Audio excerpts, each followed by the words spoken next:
Hello and welcome to Bad Dice. In this episode I'm going to be talking about all the new releases from this week in Warhammer.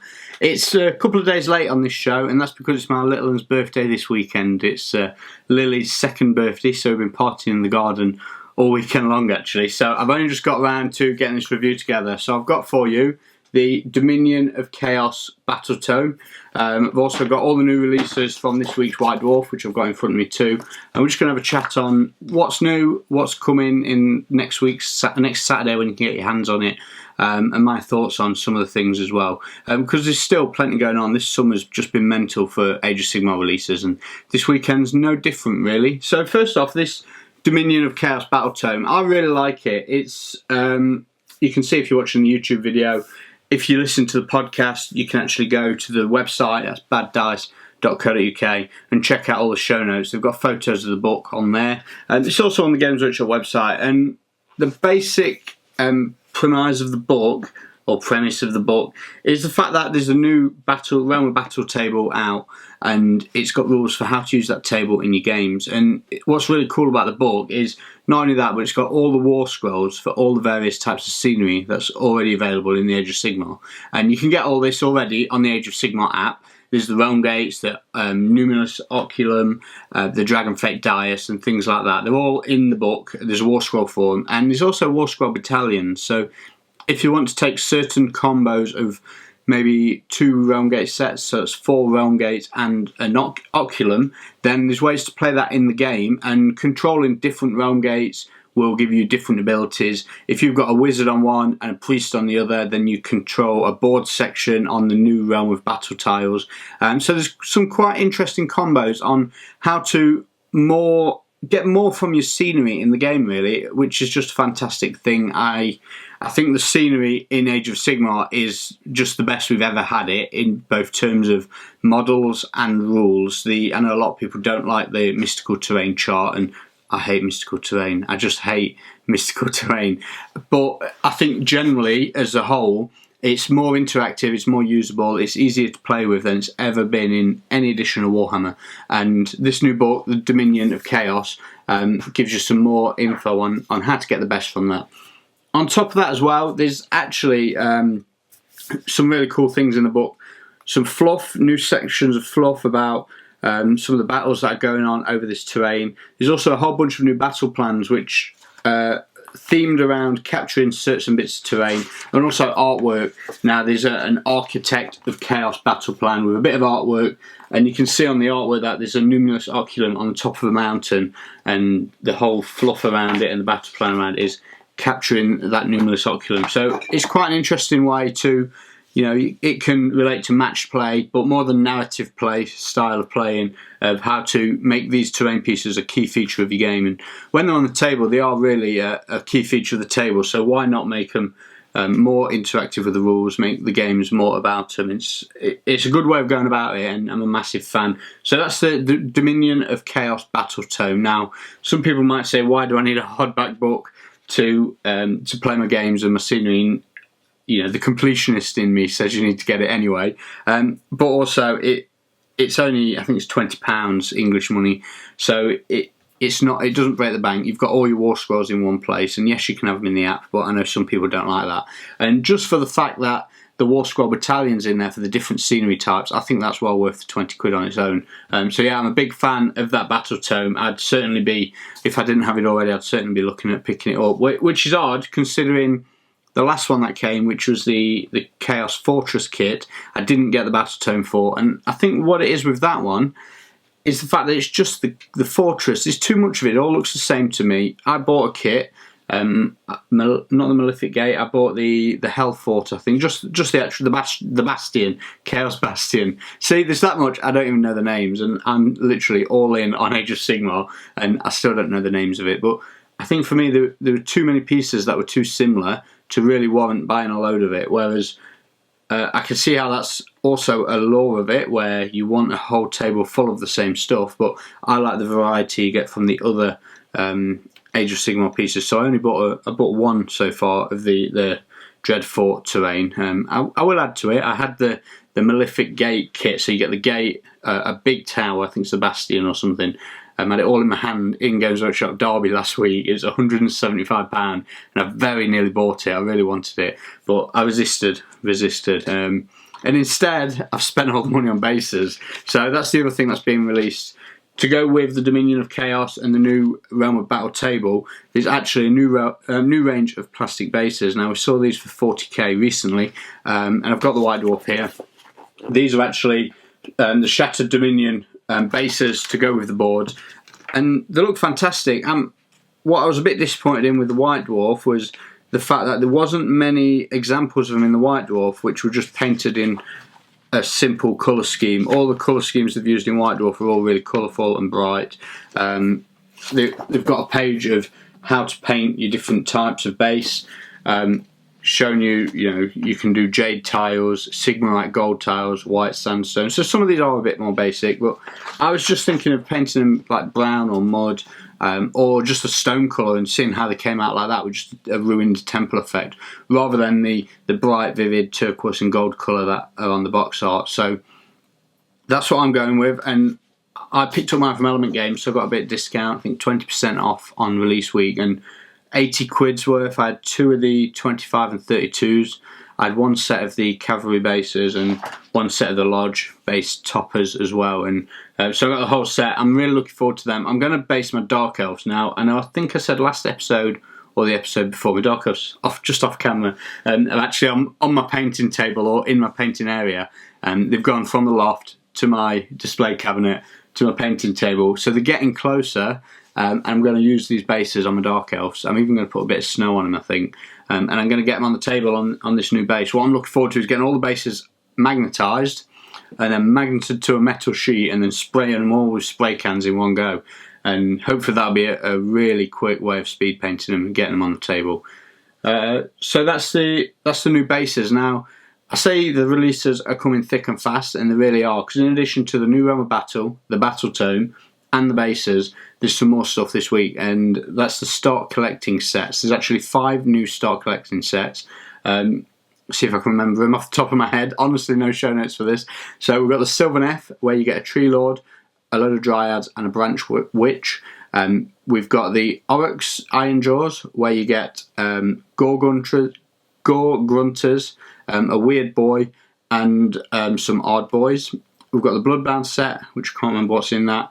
And also 2 more sets, so no, I totally failed at my show notes. Corn Bloodbound, Stormcast Eternals, and Flesh Eater Courts, and all of them are a great deal. You get some real discount on if you were to buy them separate. I've seen a few people saying they've bought the Gore Grunters at I think £48 for 3, and then for 2 or 3 more quid you can actually get, was it £38 for 3, whereas you can get the whole start collecting set for 40 quid from any of the online retailers that are doing discounts on release week. So that's really cheap, really good way of getting into the hobby. And most of these as well, if you start pointing them up in comparison with the General's Handbook, you can go out, you can buy the Stormcast Eternals, for example. You buy 2 of them and you're well on your way, along with the starter box, to having a decent 2,000 point army. And there's plenty of options in there. The Flesh Eater Courts, you get that Terrorgeist with a Ghoul King on there, a couple of units. So not only is it a start collecting, get you into the game, some nice and simple way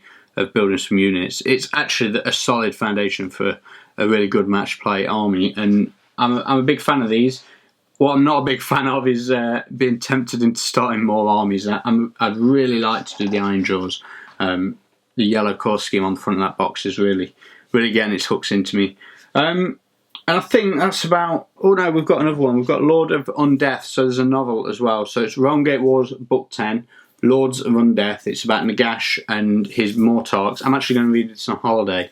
I'm going on holiday on the 1st till the 6th of August, and I'm going to try and read that whole book while I'm away. So look for a good in-depth review of that when I come back. But it's by C.L. Werner, and it's all about Nagash and the Stormcast that I sent to entice him into a bit of a treaty to help with the war against chaos and how that goes. And I think anyone who's read the latest Allgates book probably knows how that went down, but it'd be interesting seeing the actual backstory and how it all panned out, rather than just the bird's eye view of it we're getting the Allgates book. Okay, so some other cool stuff that's been going on this last week. Now, I've got this little device here, and I'll probably blow your microphone now. You can hear that. It's actually a Badger Airbrush paint mixer, and this is my new favourite thing. So I'm sure I might have done an unboxing on this in a previous episode. So the idea is you get on the end of your, basically for those watching, it's difficult doing podcast and video because I forget that those are watching the video, the podcast can't see it, but you check your show notes and basically it's a hand whisk.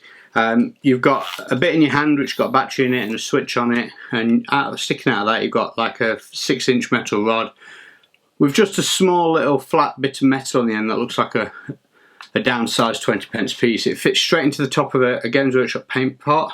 It doesn't fit in the Vallejo game colour type droppers, so you can't get it down the neck of one of them, but it fits nicely in the Games Workshop one, and you just pop it in your pot, turn it on, whiz the paint around.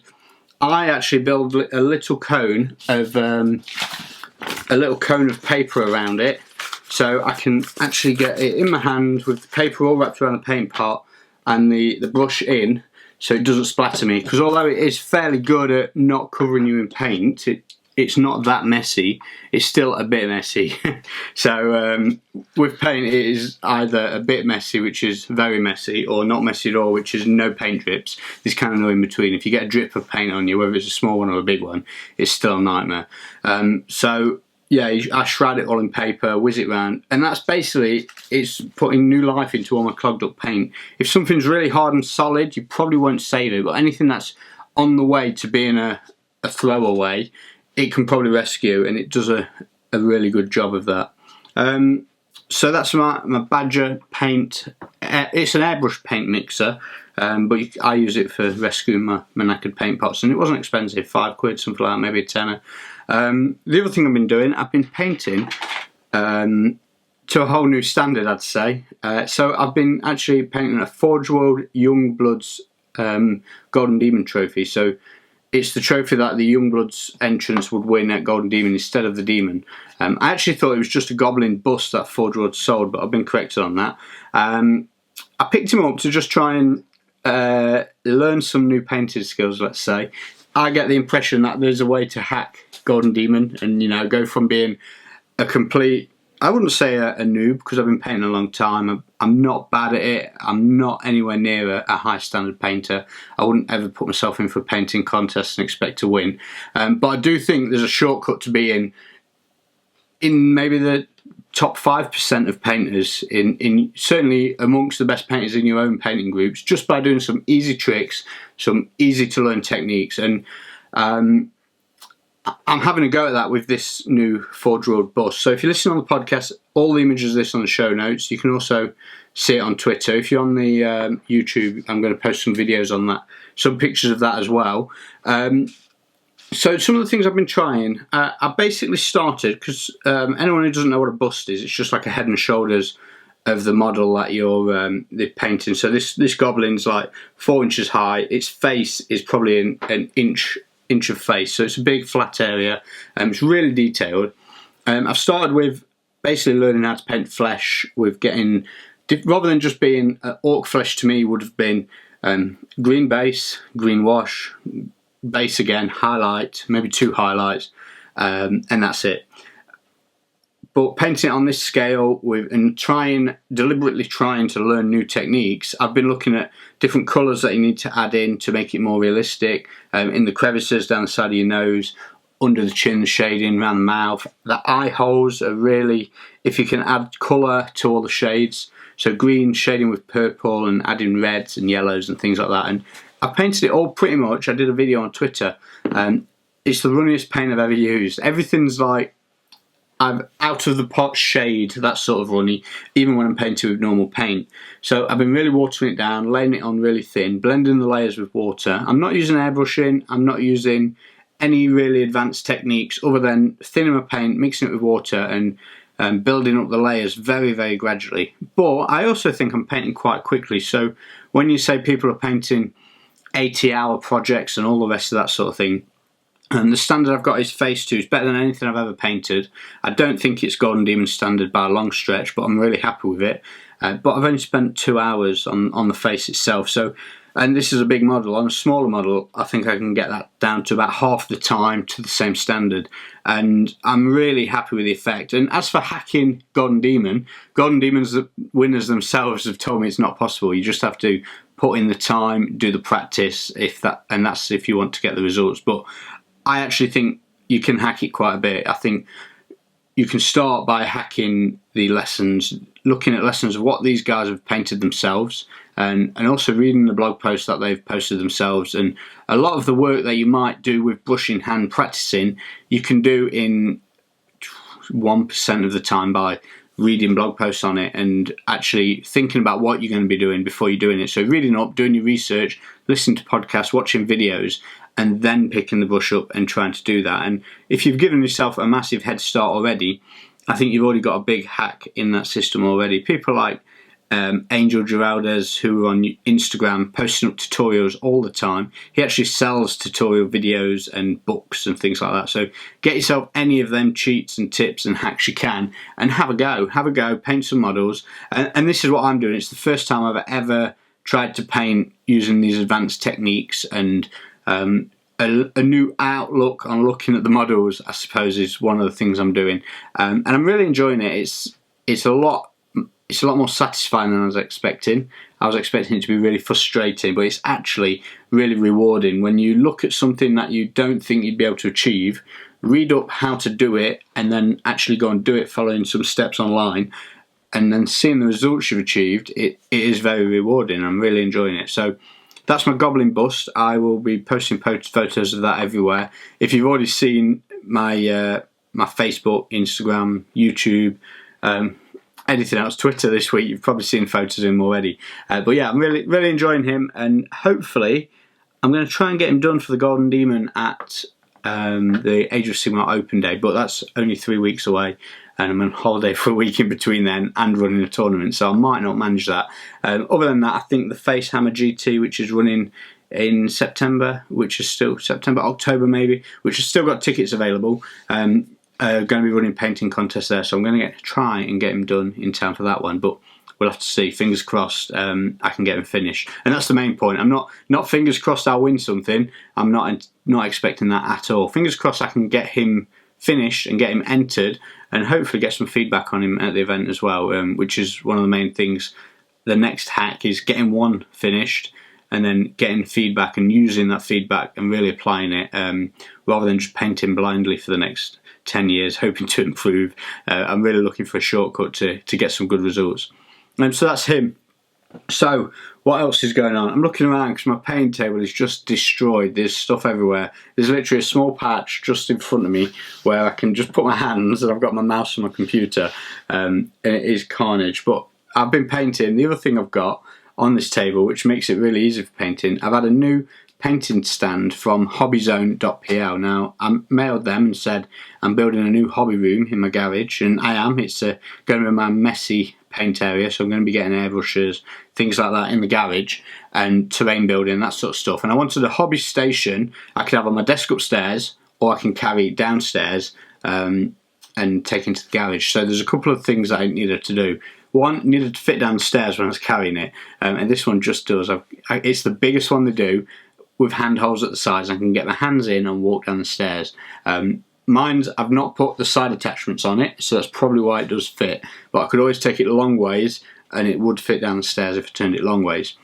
It holds around 50 Games Workshop paints, but if you looked at mine at the moment, there's about 100 on there because it's just such a mess. There's a couple of places on there where you can balance your models while you're working on them, and there's a whole rack across the top where you can put all your paint brushes as well, and I'm getting some really good use out of mine. I've got a section which should be for water cups, which I've actually put all my things like my cutters, my files and my drills, and the other side which should be for the other water cup in case you've got a metallic and a non-metallic one. Apparently some people do that, I don't. That's where all my big scenery brushes have gone. So mine is absolutely rammed full of stuff, and it's really cool. Okay, so a final few things before I shoot off. First off is scenery dice. If you've not seen them already, scenery dice are an actual set of dice that I sell. I've recently added 2 new products to the range. So first off, you can get your standard scenery dice, which is a 6-sided dice, and on each of the sides of dice there's a different word related to the mystical terrain chart. So instead of rolling the dice on the chart, looking up that dice, writing it down on a piece of paper, or trying to remember what each terrain piece is, you actually roll your scenery dice. It says right on the dice which item you've rolled up, and you just take that dice, pop it on a piece of terrain, leave it there for the game, and roll a new dice for the next piece of terrain. So you get 6 in a set, and it's £10 for the set. You can get them at scenerydice.co.uk. Now, I've added 2 new dice to the range, Combat Dice Red and Combat Dice 2. These are 2 different dice. They have 2 different items on the dice. So Combat Dice Red is all your hit and wound bonuses. So +1 to hit, +1 to wound, reroll 1s to hit, reroll 1s to wound, reroll hits and reroll wounds are on the Combat Dice Red, and Combat Dice Blue is some of the various different abilities and buffs in the game. So you get +1 to save, you get command ability, so that's a generic command ability icon. So if you want to pop it down for using your standard command ability from the 4-page rules, you can, or if you're using a character who's got his own command ability, you can pop it next to the character or pop it next to the unit that's been affected, just to show that the command ability is in play. We've also got Plant Totem, so when you've got the ability to plant a totem and you know that that's going to be in effect, you can put the dice next to the totem bearer. Additionally, there's also -1 to hit, so there's quite a few abilities that give -1 to hit in the game, so -1 to hit's on there as well. And there's also Battle Shock, so if a unit's going to require a Battle Shock test that turn, you can put the Battle Shock icon on them. So if that's 5, and then the final one is actually a generic 8-pointed star. So this is just to signify any other, it's kind of a catch-all for any other type of ability. There's a lot of abilities out there that just relate to one single unit that can do that thing. So it's not viable really to have a dice that says that thing on, because it's just only going to be such a small use case. So instead we've got a special symbol, you can pop that down. So these sets, you can get red or blue. There's 6 in a set, and they're £10 each, and you can get them all from the Scenery Dice website. That's scenerydice.co.uk. So if you want to check them out, grab a set. They've had fantastic reviews. I'm really proud of them, and the people who are using them seem to be loving them as well. So check them out over at scenerydice.co.uk. So that wraps up this episode. If you're looking for some more Warhammer chatter in between my episodes each week, you can check out the Grand Alliance community. That's over at tga.community. It's going from strength to strength. There's over 1,300 registered members on there at the moment, and I know a lot of people are reading it but are not actually posted up or signed up as a member. So get involved in the chat. Join in with the General's Handbook, list building and scenario breakdowns and things like that.